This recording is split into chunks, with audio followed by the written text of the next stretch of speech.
Le nain Outrepistache. Conte des frères Grimm. Il était une fois un meunier très pauvre qui avait une fille merveilleusement belle.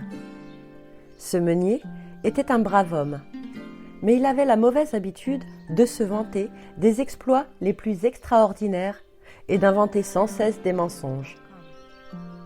À l'auberge, il racontait à ses amis qu'il avait rencontré et vaincu un dragon, ou bien qu'il avait pêché dans l'étang un poisson d'une taille jamais vue et qu'il l'avait rejeté dans l'eau, cédant à sa prière de le laisser libre.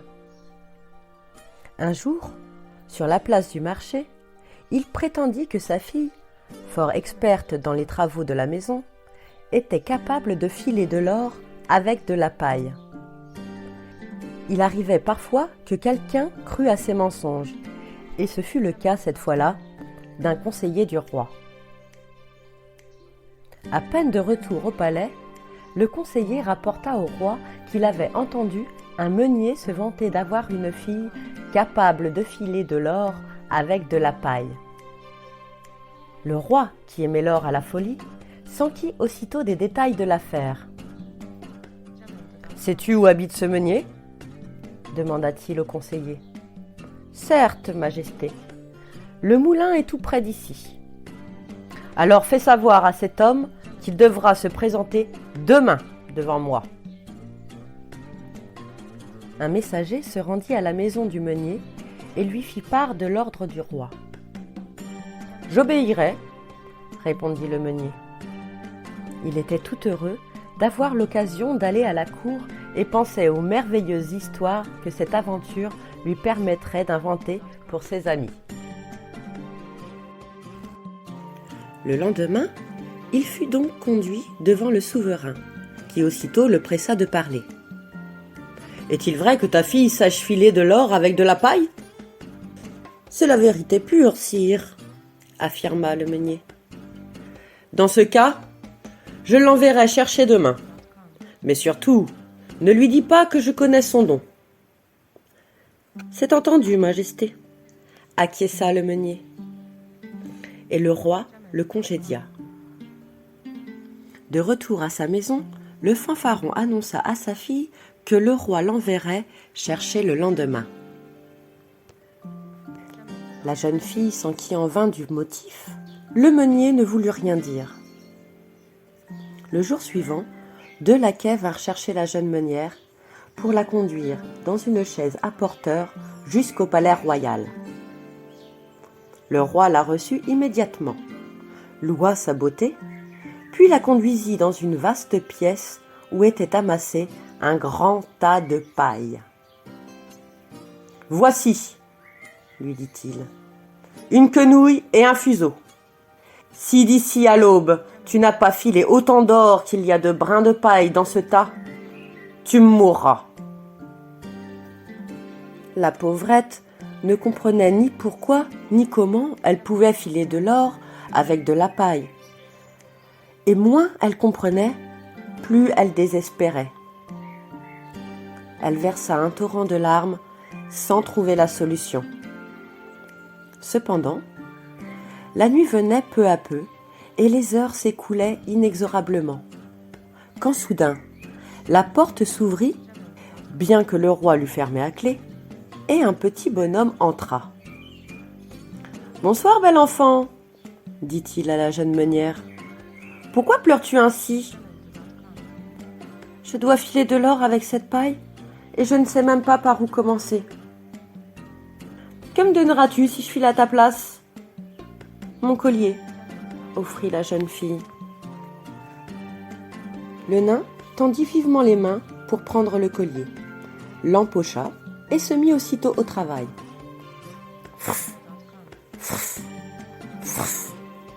Il fila sans cesse. À mesure que la paille placée au sommet de la quenouille s'enroulait autour du fuseau, elle se transformait en fil d'or. Quand le fuseau était plein, le nain en faisait un écheveau. Il continua à travailler ainsi jusqu'au petit matin. Une fois toute la paille filée, il disparut. À son lever, le roi se rendit dans la pièce où était enfermée la jeune fille. En voyant le tas d'or, là où la veille il n'y avait que de la paille, il ne put dissimuler sa joie. Il caressait les écheveaux, les étalait, les approchait de la fenêtre pour les admirer à la lumière du soleil. La jeune fille espérait être renvoyée chez elle, mais la vue de ce monceau d'or ne fit qu'augmenter l'avidité du roi, qui le jour même conduisit la fileuse dans une nouvelle pièce, plus vaste que la première et contenant encore plus de paille. « Je t'ordonne de filer cette paille. Si demain à l'aube, elle n'est pas toute filée, tu seras condamné. » La pauvrette, de nouveau, ne trouva nulle autre solution que de pleurer tout son soûl. À la nuit tombée, de nouveau, le nain apparut et lui demanda : « Pourquoi pleures-tu, bel enfant ?» La fille du meunier répondit : « Le roi m'a ordonné une nouvelle fois de filer cette paille, et je ne sais vraiment pas par où commencer. »« Que me donneras-tu si je la file à ta place ?» reprit le nain. « L'anneau d'or que je porte au doigt, » proposa la jeune fille. Le nain prit l'anneau et se mit aussitôt au travail.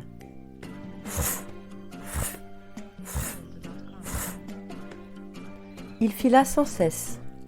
À mesure que la paille placée au sommet de la quenouille s'enroulait autour du fuseau, elle se transformait en fil d'or. Quand le fuseau était plein, le nain en faisait un écheveau. Il continua à travailler ainsi jusqu'au petit matin. Une fois toute la paille filée, il disparut. À son lever, le roi se rendit dans la pièce où était enfermée la jeune fille. En voyant le nouveau tas d'or, il ne put dissimuler sa joie. Il admira et admira encore les écheveaux, fasciné par leur éclat. Mais tant de richesse ne calma pas son avidité. Il conduisit la fileuse dans une troisième pièce et lui montrant un tas de paille 3 fois plus gros que ceux des jours précédents, il lui dit : « D'ici l'aube, tu devras filer cette paille et la transformer en écheveau d'or. Si tu y réussis, tu deviendras mon épouse. » Bien qu'elle ne soit pas de sang royal, pensait le roi, sa dot vaut vraiment toute la noblesse du monde. L'idée de devenir reine n'était pas pour déplaire à la jeune meunière. Aussi se mit-elle à attendre le nain avec anxiété. Celui-ci arriva à la tombée de la nuit et lui demanda ce qu'elle donnerait pour que cet énorme tas de paille fût transformé en fil d'or. « Je n'ai plus rien à te donner, » se lamenta-t-elle. « Alors débrouille-toi, » fit le nain en haussant les épaules. « Le roi m'a promis de m'épouser si je file encore toute cette paille, » plaida la jeune fille. « Et dans ce cas, je trouverai certainement un moyen de te récompenser. »« D'accord, » lui répondit le nain. « Mais nous pouvons conclure dès à présent. Promets-moi de me donner ton premier fils. » La jeune fille accepta le marché. Elle pensait qu'il s'agissait, pour le moment, de sauver sa vie et qu'elle aurait tout le temps plus tard, si le roi l'épousait vraiment, de trouver une autre solution.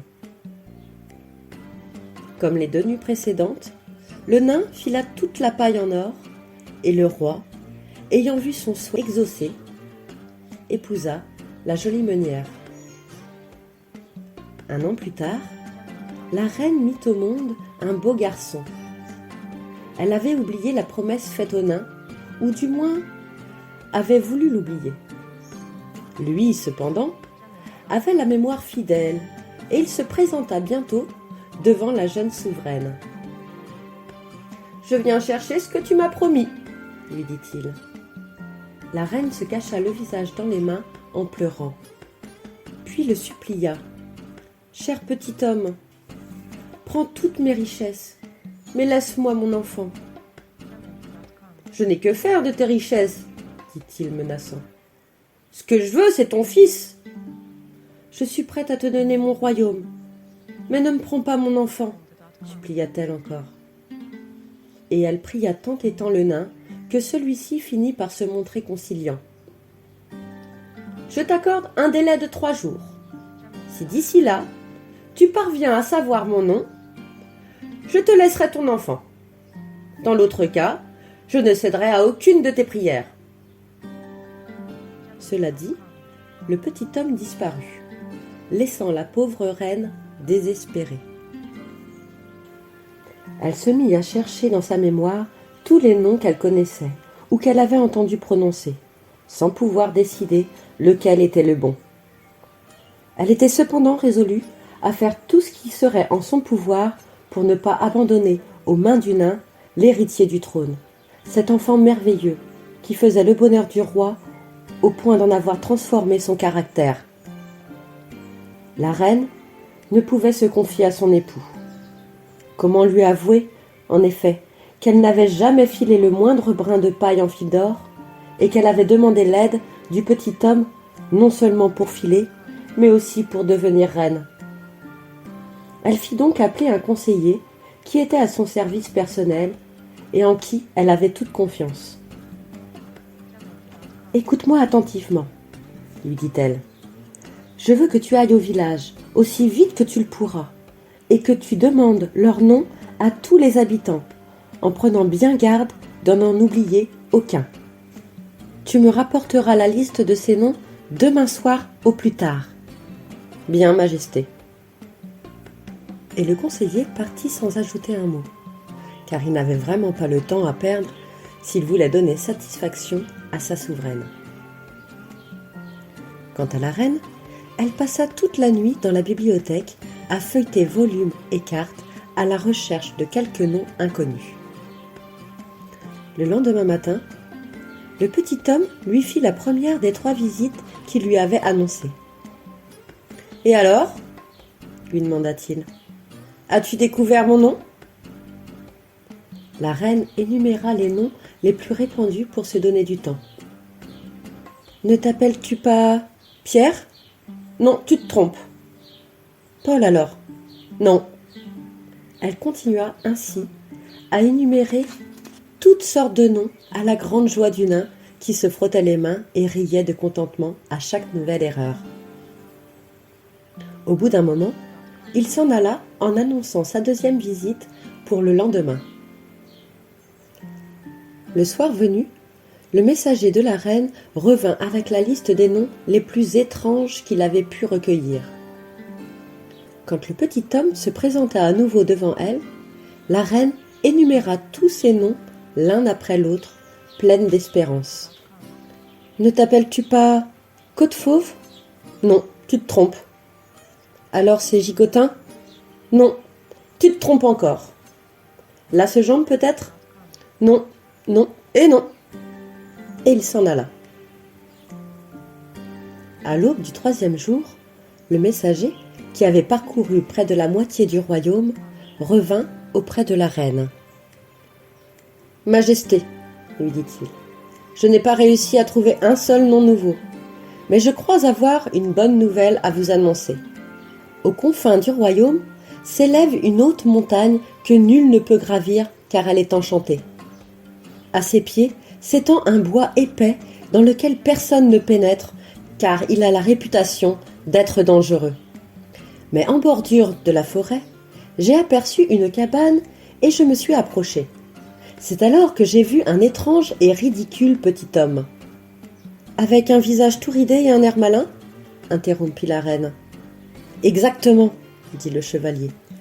Ce petit homme avait allumé un grand feu et il gambadait autour en sautant sur un pied et en chantant « Pour aujourd'hui faisons du feu, il suffit d'attendre un peu, puis je n'aurai plus d'autre peine que de prendre l'enfant de la reine. Ah, qu'il est bon que nul sache que je m'appelle Outroupistache. Ah, qu'il est bon que nul sache que je m'appelle Outroupistache. » En entendant ce nom, la reine fut remplie de joie. Quand le petit homme se présenta pour la 3e fois, il montra un visage allègre, tant il était sûr de vaincre. Il s'inclina avec malice devant la reine et dit : « Alors, reine toute belle, as-tu deviné mon nom ?» La reine, sans découvrir son jeu, répliqua sur le même ton : « Tu te nommes Henri ? C'est une plaisanterie ? Tu te nommes Casimir ? Sans doute, tu veux rire. Alors ton nom ne serait-il pas Outrepistache ? » Le vilain nain, déjà triomphant, allait répondre : « Pas que je sache », quand il s'aperçut que c'était bien son nom qui venait d'être prononcé. « Comment l'as-tu appris ? » cria-t-il en bondissant de colère. « C'est le diable qui te l'a dit, car tu ne pouvais le deviner. »« C'est pourtant la vérité, » répliqua la reine, « et selon notre pacte, tu dois me laisser mon enfant. »« Non !» hurla le petit homme. « Le diable s'en est mêlé, et il ne fait pas partie de notre pacte. » Les yeux lui sortaient des orbites, tant la fureur le dominait. Il trépignait follement, et tout à coup, un de ses pieds s'enfonça dans le sol, puis la jambe jusqu'à mi-cuisse. En voyant cela, la reine éclata d'un rire moqueur, ce qui eut pour effet de faire enrager le nain 2 fois plus encore.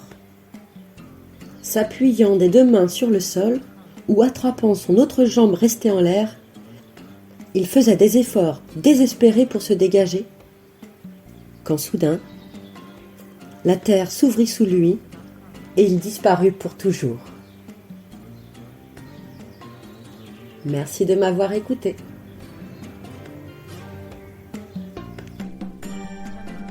Les histoires lues par unlivreunjeu.fr. À bientôt pour une nouvelle histoire.